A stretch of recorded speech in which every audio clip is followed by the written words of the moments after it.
Hi friends, welcome to session 2 of our chapter relation and functions. Last class या last session में हमने relations के बारे में समझा था, रिलेशंस के बारे में पढ़ा था कि रिलेशन क्या होता है, कितने टाइप का होता है। इस सेशन में हम लोग फोकस करेंगे कि फंक्शंस किसे कहते हैं, फंक्शंस का टर्म्स एंड कंडीशंस क्या होता है और क्या टर्म्स को फुलफिल करने के बाद कोई रिलेशन को हम कह सकते हैं कि वो फंक्शन है। तो चलिए समझते हैं कि आखिर फंक्शन होता क्या है।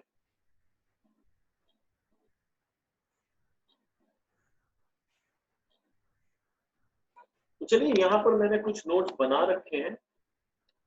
यहाँ पर देखिए एक एनालॉजी लेते हैं, सिंपल सा पहले लैंग्वेज समझते हैं तब हम लोग टेक्निकल वर्ड में आएंगे। मान लो कि हम इनपुट लेते हैं मैंगो एप्पल और हमारे पास एक मशीन है जो जूसर है, मिक्सचर जूसर, जिससे हम आउटपुट निकालने का कोशिश कर रहे हैं। तो मैंगो को अगर हम उस मशीन में डालेंगे तो हमें मैंगो जूस मिलेगा, एप्पल को अगर हम उस मशीन में डालेंगे तो हमें एप्पल जूस मिलेगा। सिमिलरली अगर हम वाटरमेलन को डालें तो वाटरमेलन जूस भी मिल जाएगा। अब ये मिक्सी बॉय को बोलता है, ये मशीन मेरे को बोलता है कि I am capable of giving you mango juice, Apple juice and watermelon juice, but मैं बोलता हूँ सॉरी बॉस, मेरे पास तो मैंगो और एप्पल ही है, मेरे पास वाटरमेलन है ही नहीं। तो भले ही इसके ऑप्शंस में है कि ये मुझे वाटरमेलन जूस निकाल के दे सकता है, बट अनफॉर्चुनेटली मेरे पास वो है ही नहीं, वाटरमेलन ही नहीं। तो मेरे पास जो इनपुट होगा उस पे एक्चुअली डिपेंड करेगा कि मुझे आउटपुट क्या मिल रहा है। ठीक है, तो ये जो इनपुट होता है, ये जो है इनपुट, ये इंडिपेंडेंट वेरिएबल है। ये मैं डिसाइड करूंगा कि मुझे क्या चाहिए क्या नहीं, पर मिक्सी में डालने के बाद जो आउटपुट निकलेगा उसका डिसीजन मेरा नहीं है। मैंगो को डालने के बाद ऑटोमेटिकली मैंगो जूस निकलेगा, ये आउटपुट ऑटोमेटिक होगा, ये मैं नहीं डिसाइड करूंगा। एप्पल के बाद एप्पल जूस निकलेगा, ये मैं नहीं डिसाइड करूंगा। तो ये डिपेंडेंट वेरिएबल, मैथ्स की बात। तो उसी तरह से क्या होता है, आउटपुट जो इनपुट वेरिएबल होता है, इसको हम लोग टेक्निकल लैंग्वेज में डोमेन कहते हैं। डोमेन मतलब what are the possible inputs जो ये मशीन ले सकता है। ठीक है सर, यहाँ तो कोई भी मशीन मशीन तो कुछ भी इनपुट ले लेगा, नहीं। मैंने क्या कहा, ये मशीन मेरे को बोला है मैं सिर्फ मैंगो, एप्पल और वाटरमेलन का जूस निकाल सकता हूँ, और मैंगो, एप्पल और वाटरमेलन ही आपको एज एन इनपुट लेना है। मान लो मैंने इसमें पत्थर डाल दिया, तो क्या ये पत्थर का जूस निकाल देगा क्या? ये मिक्सर खराब हो जाएगा। मतलब ये मिक्सर बोल रहा है कि ऐसा नहीं है कि आप मेरे को कुछ भी इनपुट दे दो मैं ले लूंगा। मेरा कुछ डेफिनेट टर्म्स एंड कंडीशंस के हिसाब से कुछ गिने चुने इनपुट्स है, और वही इनपुट मैं ले सकता हूं, उससे ज्यादा नहीं ले सकता। तो जो जो पॉसिबल इनपुट्स ये मिक्सचर ले सकता है उसे मैं कहूंगा डोमेन। और उसके बाद ये मशीन मेरे को बता रहा है कि मैं ये सब पॉसिबल आउटपुट्स आपको दे सकता हूं, प्रोवाइडेड आपने वैसा इनपुट लिया है। तो वो मुझे मैंगो जूस दे सकता है, वो मुझे एप्पल जूस दे सकता है, वो मुझे वाटरमेलन जूस दे सकता है। तो ये तीन जूस जो वो दे सकता है वो हो गया कोडोमेन, यानी these are the possible values which it can give me. तो ये हो गया कोडोमेन। अब मैंने जो इनपुट लिया मैंगो और एप्पल, उसके हिसाब से मुझे आउटपुट सिर्फ अभी तक क्या मिला, मैंगो जूस और एप्पल जूस मिला। मैं वाटरमेलन जूस तक नहीं पहुंच पाया क्योंकि मैंने वैसा इनपुट नहीं लिया। तो रेंज क्या हुआ, मुझे जो हाथ में आया मेरे इनपुट के अकॉर्डिंगली मुझे जो आउटपुट मिला वो सब मेरा रेंज हो गया। तो मैंगो जूस और एप्पल जूस मेरा रेंज हो गया। ठीक है, अब हम समझते हैं इसको मैथ्स के भाषा। ठीक है, तो सपोज हम एक सेट ए लेते हैं 1 2 3, और एक सेट बी लेते हैं 2 4 9 16। ठीक है, तो सेट ए जो होता है जनरली हम लोग उसको डोमेन मानते हैं। तो डोमेन में हमने लिया 1 2 3, यानी हम जो इनपुट लेंगे 1 2 और 3।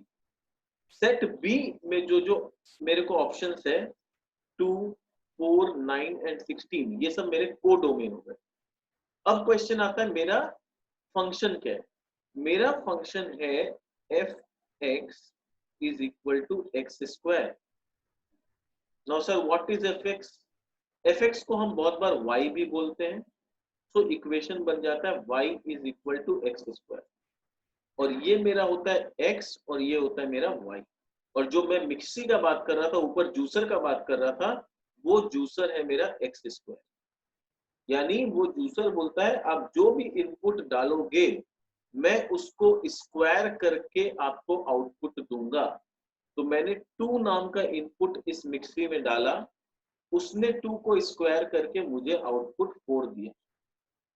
मैंने 3 नाम का इनपुट इस मिक्सी में डाला, उसने उसको स्क्वायर करके मुझे आउटपुट 9 दे दी।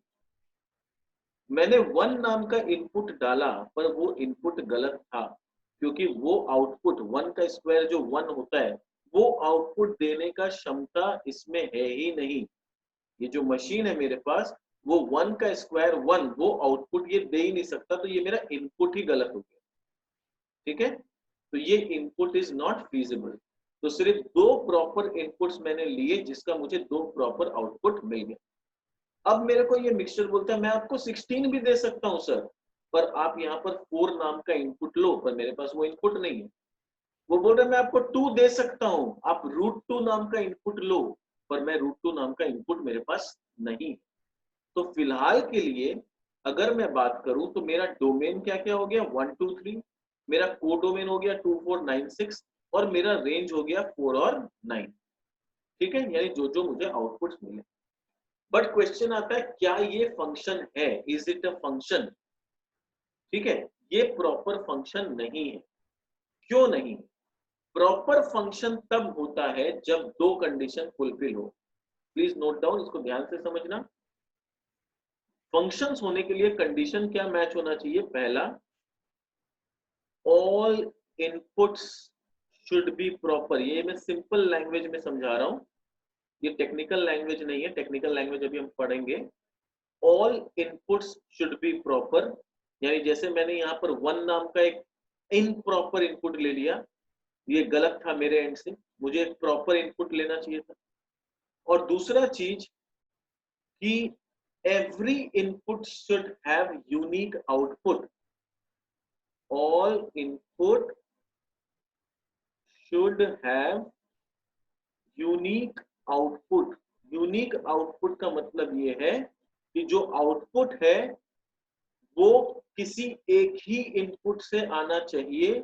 ऐसा नहीं कि 2 इनपुट से आ रहा है, ऐसा नहीं होना चाहिए कि मैंने 2 लिया, मशीन में डाला, 4 आ गया। मैंने यहाँ -2 लिया, उसको भी मशीन में डाला, उसने स्क्वायर करके मुझे +4 पकड़ा दिया। तो 2 का भी आउटपुट 4, -2 का आउटपुट भी 4। अगर वैसा सिचुएशन होता है तो वो फंक्शन नहीं कहलाएगा। ठीक है, सॉरी माय मिस्टेक, वो फंक्शन कहलाएगा। ठीक है, all input should have unique image, मतलब हर इनपुट का एक इमेज होना चाहिए या एक आउटपुट होना चाहिए। तो मेरी गलती है, 2 का आउटपुट 4 है, -2 का भी 4 है। मैंने क्या लिया, 2 का है 4 और -2 का भी है 4। बोलने का मतलब है 2 का भी एक ही आउटपुट है, -2 का भी एक ही आउटपुट है, 2 आउटपुट नहीं होना चाहिए। यानी एक इनपुट का 2 आउटपुट नहीं होना चाहिए। ठीक है, 2 अलग अलग इनपुट का सेम आउटपुट हो सकता है, पॉसिबल है। ठीक है, 2 अलग अलग इनपुट का एक सिंगल आउटपुट हो सकता है। जैसे यहाँ पर 2 का भी आउटपुट 4 निकला, -2 का भी 4, ये ओके, नो प्रॉब्लम। बोलने का मतलब है all input should have only 1 output, यानी 2 का एक ही आउटपुट है 4, -2 का एक ही आउटपुट है 4। ऐसा नहीं होना चाहिए कि मैंने 2 का आउटपुट लिया और वो मुझे 4 भी मिला और से 5 भी मिला। ऐसा नहीं होना चाहिए, ऐसा कभी नहीं होना चाहिए कि मुझे 2 का आउटपुट 4 और 5 दोनों मिल गए, ऐसा नॉट अलाउड। ठीक है, अब टेक्निकल लैंग्वेज में समझते हैं तो क्या बोलना चाह रहा है। Each element of A has a unique image, जो मैंने बताया, and more than 1 element of A may have same image. More than 1 element of A can have same image, वो चलेगा, कोई दिक्कत नहीं है। Point number 2, each element of B may not be an image of element A. B का सारा item image बने कोई जरूरी नहीं है। वो मिक्सी, वो जूसर मुझे जो जो जूस निकाल के दे सकता है, मैं वो सारा जूस निकालूं, ये कोई जरूरी नहीं।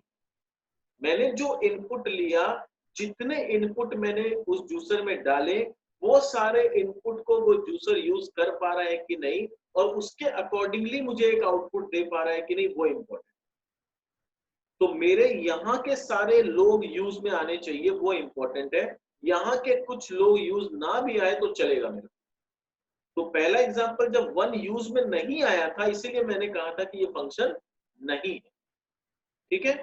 और अगर मेरे यहाँ के सारे चीज यूज में आ जाए और उनका एक यूनिक आउटपुट मुझे मिले, तो वो फंक्शन होगा, ठीक है। Is it clear? Absolutely clear. अब इस एग्जांपल से हम लोग समझते हैं कि इसमें क्या क्या है। जैसे यहाँ पर एक हम लोग को डायग्राम दिया हुआ है, इसको मैपिंग कहते हैं। तो यहाँ पर मुझे डोमेन में मेरे पॉसिबल इनपुट्स है 1, 2, 3 एंड 4, एंड जो प्रोबेबल आउटपुट मुझे वो फंक्शन दे सकता है वो है 2, 4, 6, 8, 10 एंड 12। अब क्वेश्चन आता है मेरा रूल क्या है, मेरा फंक्शन क्या है। मेरा फंक्शन है इज हाफ ऑफ, यानी मैंने एक ऐसे मशीन को यूज किया कि जो इनपुट डालूंगा, ठीक है, वो इस आउटपुट का आधा होगा।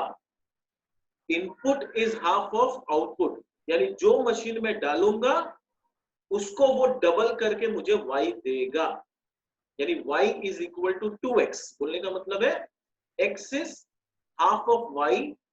ये जो इक्वेशन मुझे दिया है वो क्या दिया है, इज हाफ ऑफ का मतलब क्या होता है, इज हाफ ऑफ का मतलब होता है that x is half of y, यानी वो मुझे y क्या देगा, y मुझे वो 2x देगा। तो मैं जो इनपुट इस मशीन में डालूंगा, इस मशीन में, वो उसे डबल करके पकड़ा देगा।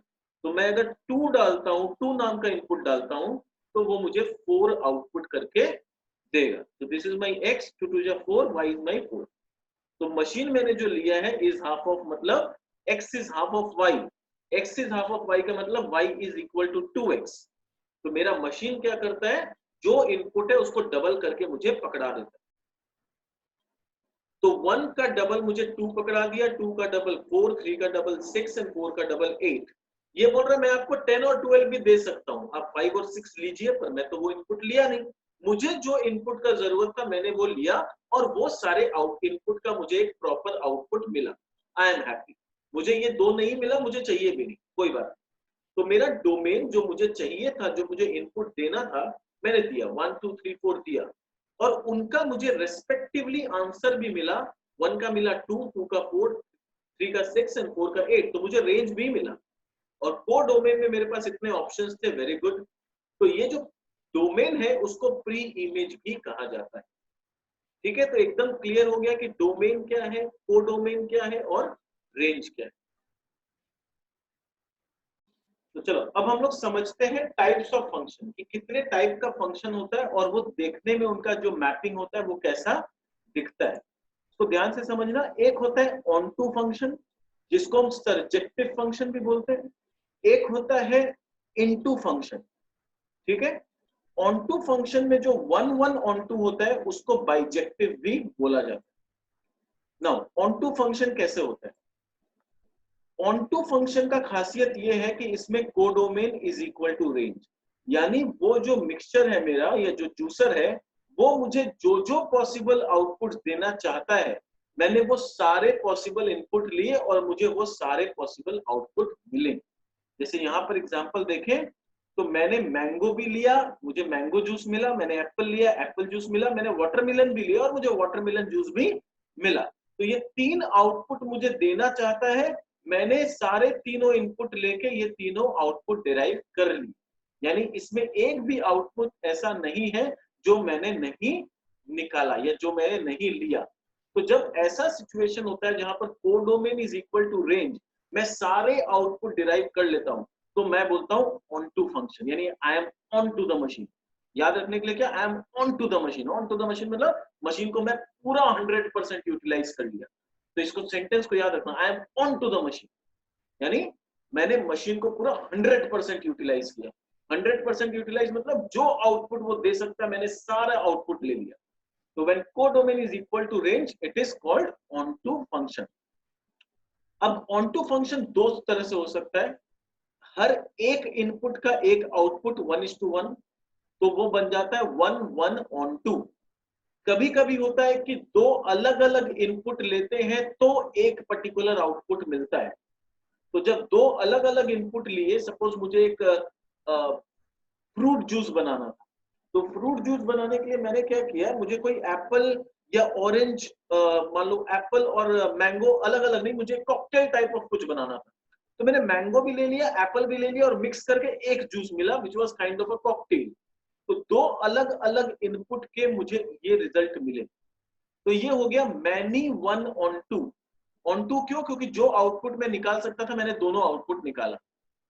ठीक है, तो मैनी वन ऑन टू का हो गया। ऑन टू इसलिए because codomain is equal to range, और मैनी वन इसलिए क्योंकि एक आउटपुट का मुझे दो अलग अलग इनपुट लेना पड़ा। यानी ए का करूंगा तो भी पी आउटपुट आया, बी निकाला तो भी पी आउटपुट आया। मैथमेटिकल एग्जांपल ले तो मैंने अभी बताया था, 2 का स्क्वायर करा तो भी 4 आया, -2 का स्क्वायर किया तो भी 4 आया। ठीक है, तो जैसे फंक्शन अगर है is square root of, suppose function दिया हुआ है x is square root of y, ये दिया हुआ है इज स्क्वायर रूट ऑफ, तो हमेशा मैं y के टर्म्स में लिखना चाहूंगा, तो y is equal to x square. ठीक है, अब क्या होगा, मैं x का वैल्यू -2 लूंगा तो भी वो मुझे 4 देगा, x का वैल्यू मैं 2 लूंगा तो भी वो मुझे 4 देगा। तो मेरा क्या हो गया, मैनी वन। तो ये हो गया मेरा many one function. Clear, many one function किसको बोलते हैं?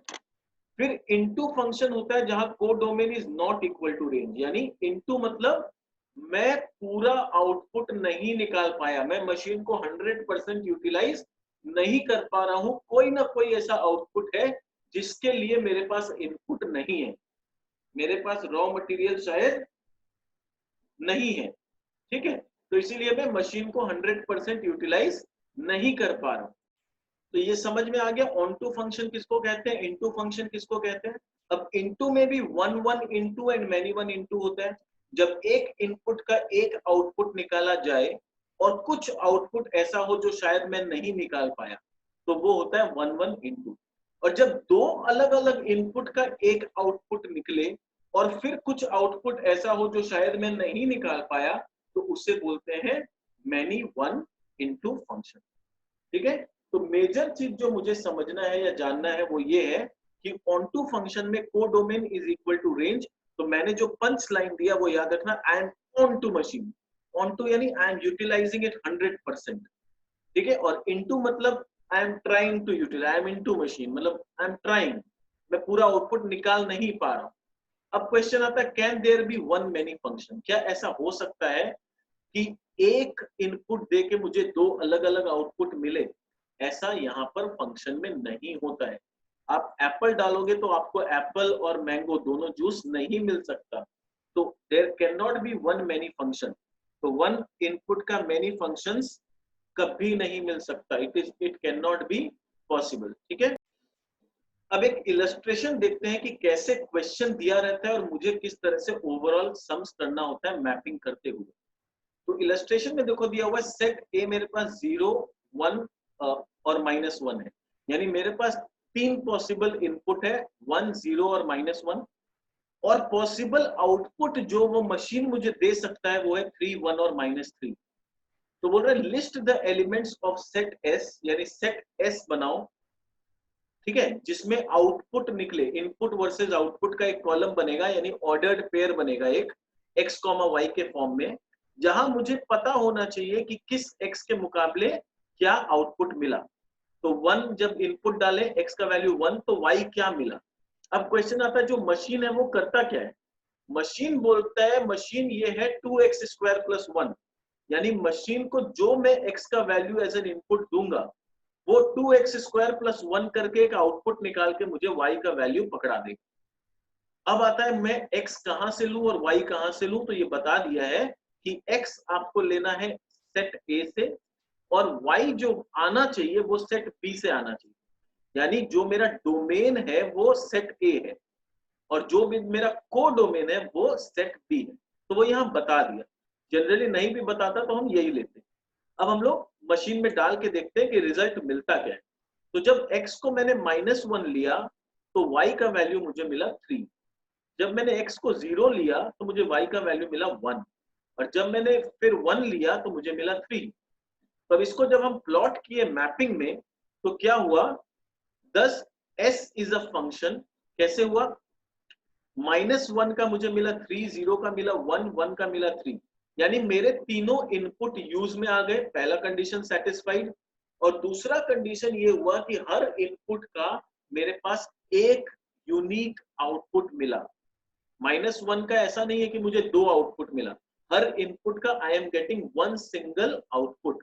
तो जब मेरे तीनों इनपुट यूज हो गए और तीनों इनपुट का मुझे 1 सिंगल आउटपुट मिल गया, यानी वो फंक्शन वैलिड है।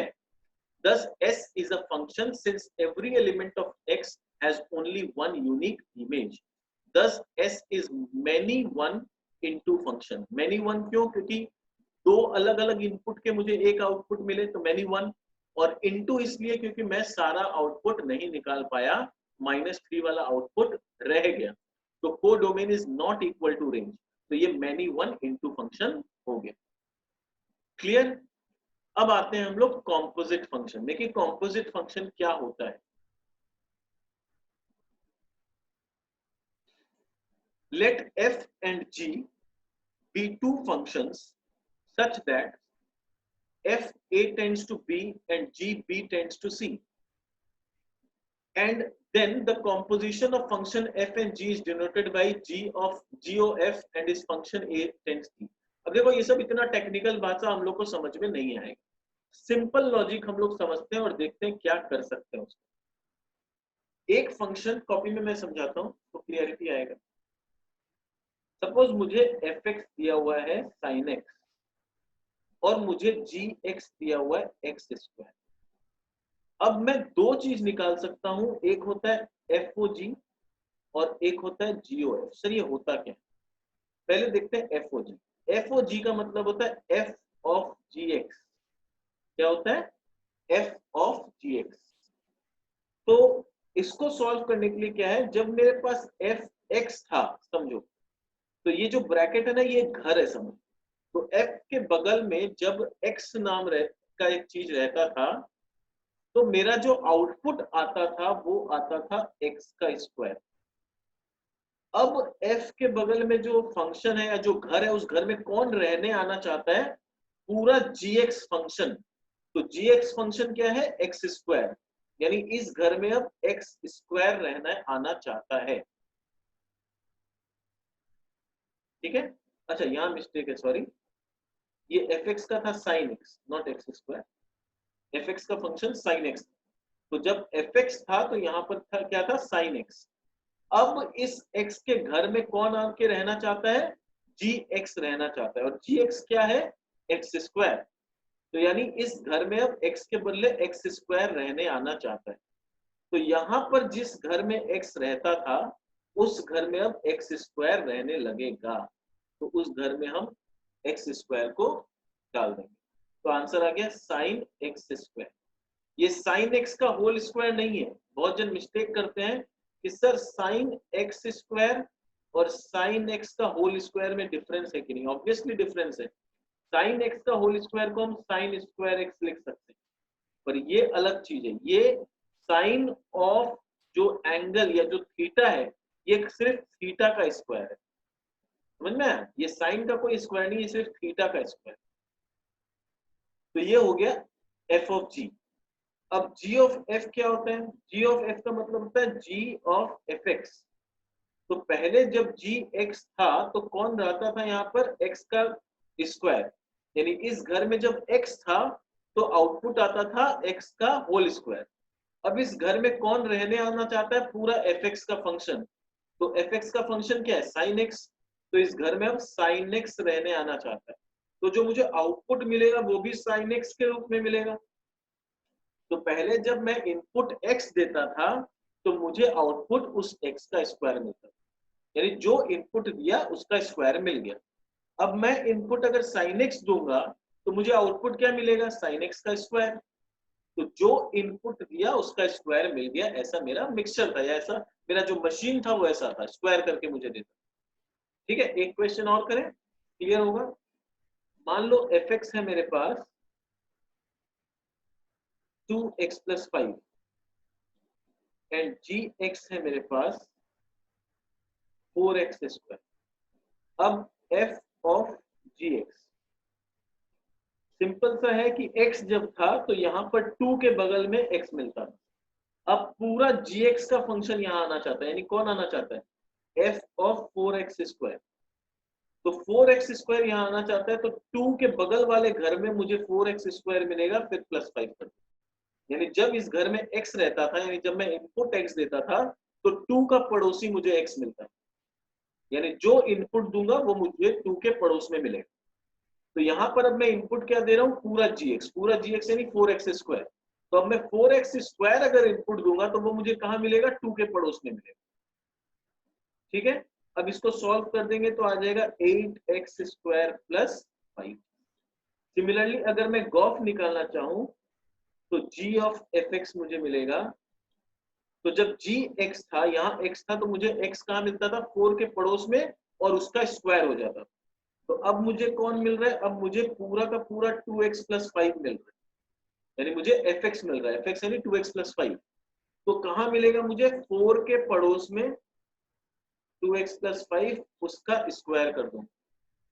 यानी पहले जब इस घर में इनपुट x था तो वो मुझे 4 के पड़ोस में मिलता था और उसका मैं स्क्वायर कर देता। अब मैं इनपुट ले रहा हूं कौन सा, पूरा fx यानी 2x + 5। तो मुझे वो कहां मिलेगा, 4 के पड़ोस में मिलेगा, जिसका मैं स्क्वायर कर दूंगा। अब इसको अपने a + b होल स्क्वायर करके जो आंसर आना होगा आ जाएगा। तो this is called composite function, जहां g ऑफ f और f ऑफ g निकालते हैं। एक चीज और बताऊंगा, मान लो अगर मुझे f x - 2 = 2x + 5 दे दिया, अब मुझे कुछ और निकालना है, तो मैं कैसे करूंगा, तो मुझे पहले fx पे आना पड़ेगा। जब तक मैं fx पे नहीं आऊंगा तब तक काम आगे नहीं बढ़ेगा। तो fx पे आने के लिए मुझे क्या करना पड़ा, यहाँ पर +2 एक तरह से करना पड़ा इनपुट में, x - 2 का इनपुट को x करने के लिए मुझे +2 करना पड़ा। तो यहाँ पर जो x है वहां पर भी +2 कर दूंगा, तो मेरा जो fx का फंक्शन है वो ये हो जाए। अलग से यहाँ +2 मत कर देना, we are not doing adding 2 on both sides, नहीं, x - 2 था तो यहाँ x था, यानी जो इनपुट में देता हूं आउटपुट मुझे 2 के पड़ोस में उससे 2 बढ़ा के मिलता है।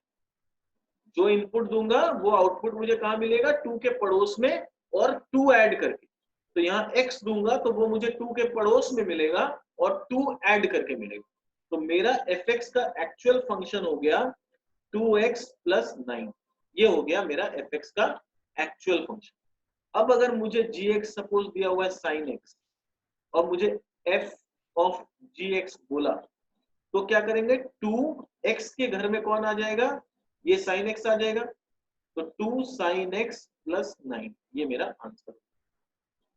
यानी सिंपल सा रूल, अगर f ऑफ gx करना है, इसका सिंपल सा मंत्र क्या है, f वाले x में, f के x में g का वैल्यू, यानी f के x वाले घर पे g का जो वैल्यू है वो आ जाएगा।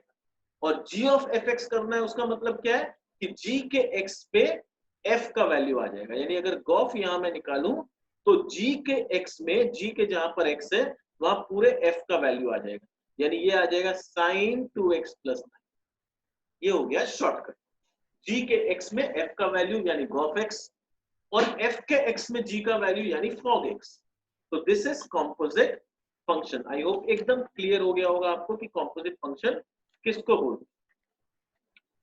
फिर हम लोग आते हैं इनवर्स फंक्शन। इनवर्स फंक्शन क्या होता है, if fx is the given function then f inverse x is said to be the inverse function। तो f inverse x को हम इनवर्स फंक्शन बोलते हैं। ठीक है, note we can find inverse function of those functions only which are bijective, that is 1 1 on 2। यानी जो 1 1 on 2 है सिर्फ उन्हीं का इनवर्स फंक्शन निकल सकता है, जो नहीं है उनका नहीं निकलेगा। अब एक एग्जांपल लेते हैं कि कैसे करते हैं इनवर्स का फंक्शन। यहां पर थोड़ा कॉम्प्लिकेटेड वे में समझाया हुआ है, इसको अपने इजी वे में समझते हैं। अपने को दिया है fx = x + 3, बोला है आप f इनवर्स x निकालो। ठीक है, हम लोग क्या करेंगे, let f x is equal to y करेंगे, ठीक है। तो अपने को समझ में आना चाहिए कि एफ का एक्स का वैल्यू क्या हो जाएगा, एफ इनवर्स वाई। ये अपने को नॉलेज में होना चाहिए कि हम लोग let f x equals to y किए तो एक्स का वैल्यू आ गया f inverse Y.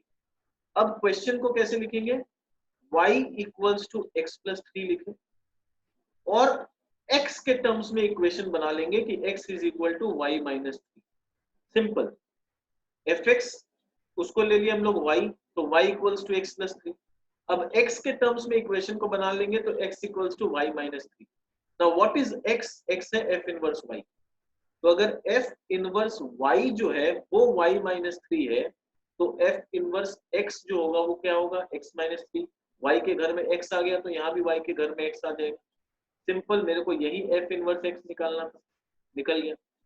So simple, एकदम इजी स्टेप। f x दिया हुआ है उसको लेट इट बी y ले लो और ये याद रखना कि x is equal to f inverse y होता है। y equals to x plus 3 कर दिए, x के टर्म्स में इक्वेशन को निकाल लिए। अब x का वैल्यू f इनवर्स y होता है वो पुट कर दिए, तो f इनवर्स y अगर y माइनस 3 है तो f इनवर्स x क्या होगा, x माइनस। बहुत सिंपल, ठीक है। इसको बोलते हैं इनवर्स फंक्शन। एक और एग्जांपल लेना है, suppose fx is 2x plus 5। अब बोल रहा है f इनवर्स x निकालो, कुछ नहीं करना है, y is equal to 2x plus 5 पहले ले लेना, let y is equal to fx, therefore x is equal to f inverse y। ये तो पहले ही लिख लेना। अब आ जाएगा 2x is equal to y minus 5, so x का वैल्यू आ जाएगा y minus 5/2। So f inverse y अगर y माइनस 5/2 है तो f इनवर्स x क्या हो जाएगा, x माइनस 5/2। ठीक है, f inverse y y minus 5/2 है क्योंकि x is equal to f inverse y, तो f इनवर्स x आ जाएगा x माइनस 5/2। इसको बोलते हैं inverse function. Very simple and easy.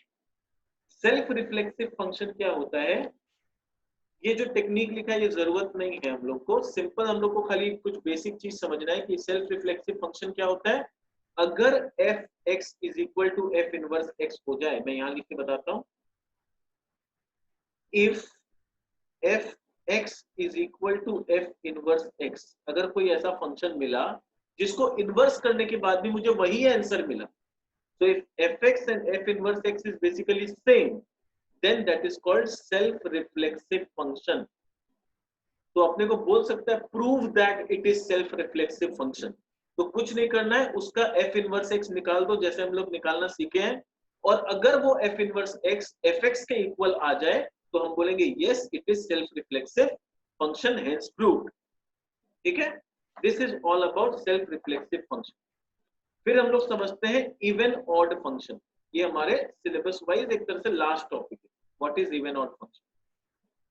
Even function किसे कहते हैं, a function is said to be even when fx is equal to f minus x।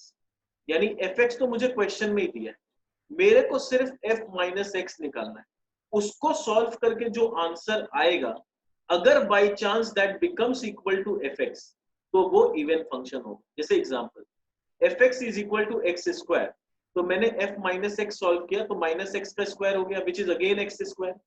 X square क्या था, fx ही था, तो since f minus x equals to fx it is even function. Odd function क्या है, a function is said to be odd when f minus x equals to negative of fx।